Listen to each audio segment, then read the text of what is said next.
Nah, sekarang praktikumnya ya, pertentuan tinggi itu seperti apa? Ada yang namanya barometric leveling. Barometric leveling itu sebenarnya paling klasik. Jadi tekanan udara di sini berapa, tekanan udara di sana berapa, lalu dihitung beda tingginya.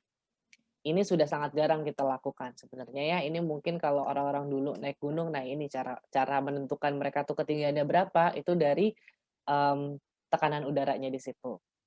Nah, yang kita lakukan biasanya adalah si sifat datar. Sifat datar ini sebenarnya simpel banget, cuma Anda punya sebuah alat ya, ini yang namanya water pass Anda gitu, yang memanfaatkan, muka air, lalu ada, seat yang bentuknya seperti tripod ini ya.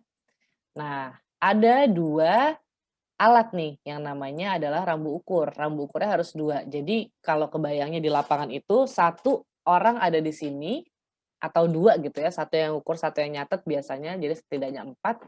Satu orang pegang rambu ukur di belakang, satu orang di sini, di depan. BB itu adalah bacaan belakang, BM itu adalah bacaan muka. Udah sesimpel itu. Nah, jadi Anda tinggal taruh di sini ada sebuah titik yang tingginya diketahui ya. H, A diketahui, oke? Jadi itu makanya bentuknya kotak. Nah, Anda bisa tahu HB itu dari mana, tinggal Anda taruh, rambu ukurnya di antara 2 titik, Anda baca ke belakang, bacaan belakangnya berapa, bacaan mukanya berapa. Nah, udah tinggal bacaan belakang dikurangin bacaan muka. Bacaan belakang ini kan kalau misalnya di sini dia lebih rendah, jadi bacaannya lebih tinggi ya. Misalnya bacaan di sini 80, bacaan di sini 60, ya udah beda tingginya berarti, 20 gitu kan.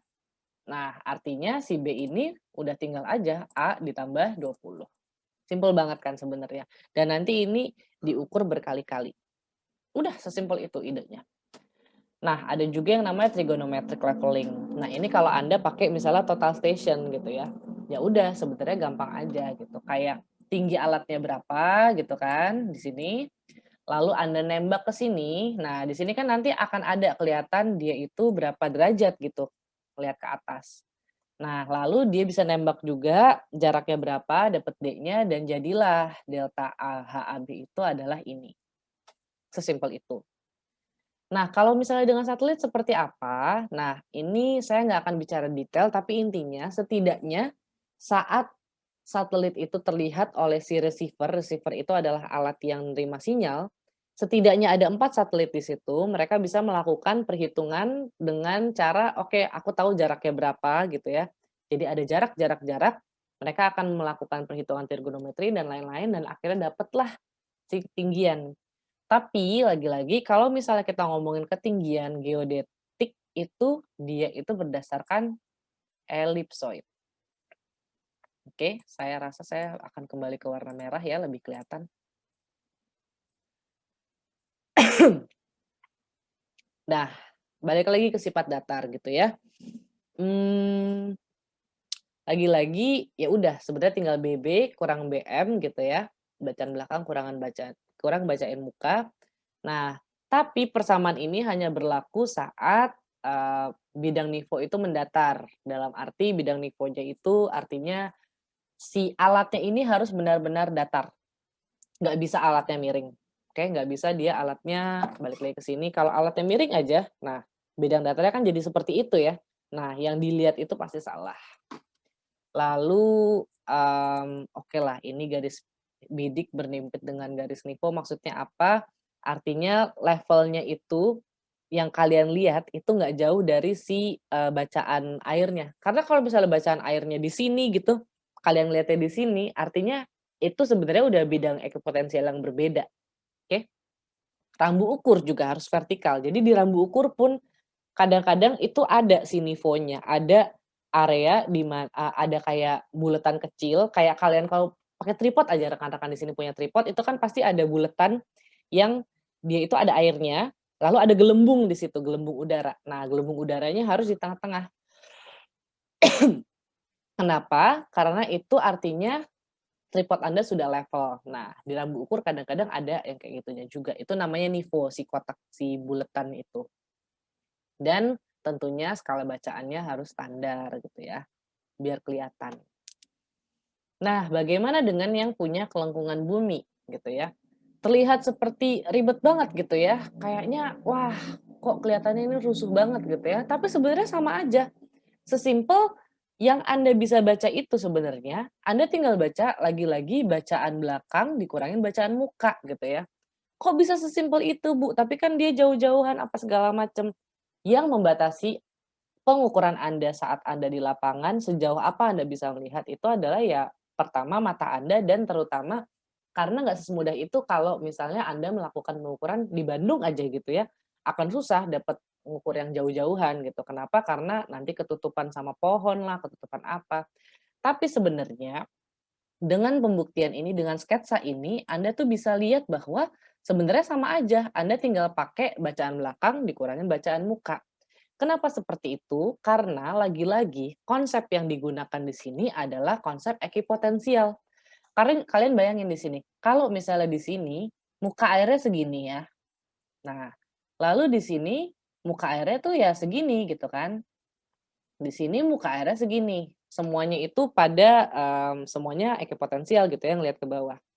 Tapi Anda kan ngebaca ya itu adalah ya udah gitu kan, bacaan di sini itu berapa yang kelihatan seakan-akan datarnya. Nah, bacaan mukanya juga seakan-akan datarnya di sini.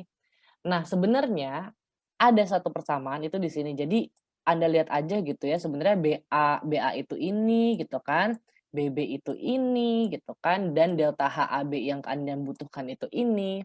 Lalu ada yang namanya delta A, delta B itu adalah yang ini. Nah, dengan persamaan itu diacak-acak, sebenarnya ujung-ujungnya yang Anda dapatkan akan sama, oke? Kenapa? Lagi-lagi karena yang Anda pakai itu tuh semuanya sudah diasumsikan berada dalam satu bidang ekipotensial yang sama. Itulah kenapa keribetan tadi di depan harus kita pelajari. Tapi ujung-ujungnya di lapangan bener-bener cuma udah bacaan belakang dikurangin bacaan muka. Tapi konsepnya kalian harus ngerti kenapa orang tuh bisa sepede itu gitu. Oh, kok bisa cuma bacaan belakang bacaan muka? Sebenarnya di belakang itu tidak sesimpel itu, ada kelengkungan bumi yang diperhitungkan. Nah, ini yang saya bilang refraksi. Nah, ini biasanya kita harus tahu dulu alatnya itu tuh seperti apa gitu kan ya. Jadi, mmm, ada yang namanya, perubahan suhu tentunya terutama kalau di Indonesia suhunya kan panas banget ya. Nah, itu tuh yang Anda lihat itu tuh bisa terefraksi gitu, karena garis bidiknya jadinya bukan lurus tapi agak melengkung gitu. Nah, Anda harus tahu setidaknya apakah ada kesalahan refraksi di alat tersebut.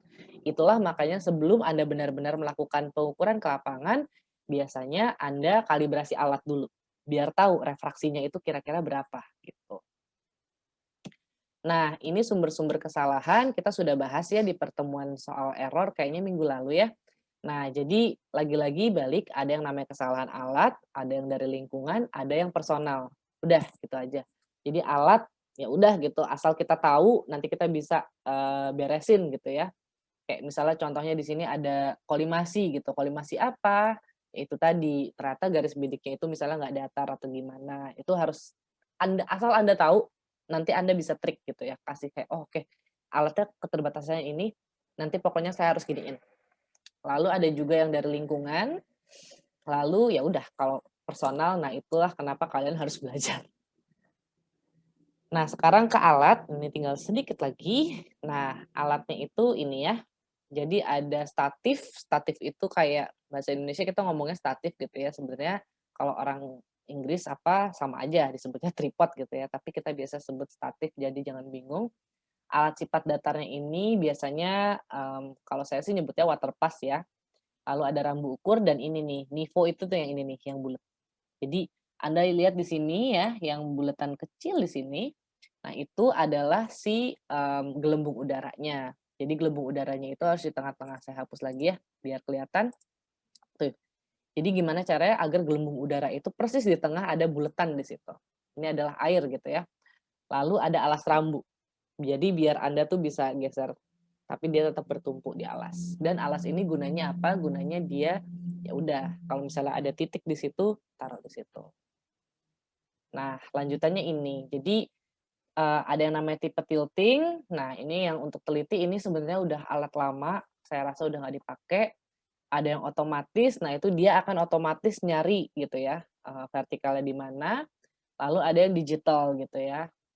Intinya sih digital itu gampangnya dia itu bisa ngerekam, jadi Anda nggak perlu catat sendiri, tapi saya rasa kalau ke lapangan untuk praktikum Anda harus belajar catat sendiri sih, biar tahu rasanya susahnya gitu ya.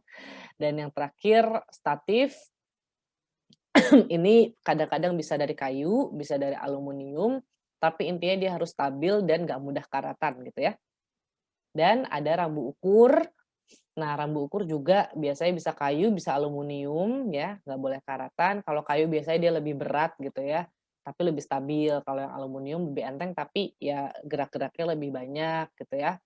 Ada juga barcode, ini mah keren pisan. Jadi udah tinggal cetut cetut, jadi dia bukan ngebaca ini, bukan ngebaca angka, jadi kayak ini kan ada angka nih ya. Nah, kalau barcode nih udah ke-scan lah kayak QR code gitu ya. Dan ada juga alas rambu. Nah, alas rambu ini. Jadi kayak rambunya itu ditaruh di kayak alasan gitu loh. Jadi biar apa, biar kalaupun kita ngegeser ini kan ada buletannya. Nah, dia membentuk si buletan itu. Jadi kita tahu sebenarnya dia itu ekipotensialnya itu di mana gitu. Karena kadang-kadang kalau misalnya kita cuma langsung ke tanah, nah itu kayak untuk geser-gesernya itu kan jadi malah, apa ya, malah nggak dapet gitu bidang ekipotensialnya takutnya.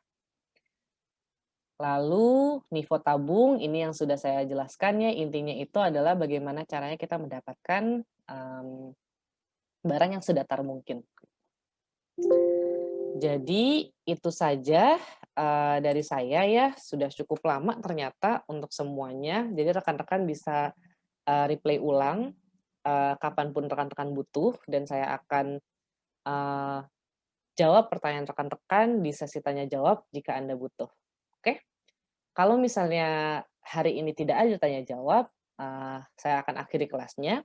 Tapi kalau misalnya rekan-rekan masih punya pertanyaan, itu jadi mulai hari ini sampai dengan seterusnya, panjang atau pendeknya kelas itu akan tergantung dari banyaknya pertanyaan rekan-rekan di sini gitu ya. Dan, Anda juga nggak akan rugi gitu ya, kalau misalnya butuh belajar lagi, lupa gitu ya, karena saya mengertilah online kelas ini agak-agak, attention span-nya harus besar dan, saya rasa kalian juga punya kelas banyak. Nah, jadi kalau misalnya kalian nggak bisa, mengerti pada saat ini juga, Anda bisa replay, rekaman saya ini. Baik, itu saja dari saya. Selamat belajar dan sampai jumpa.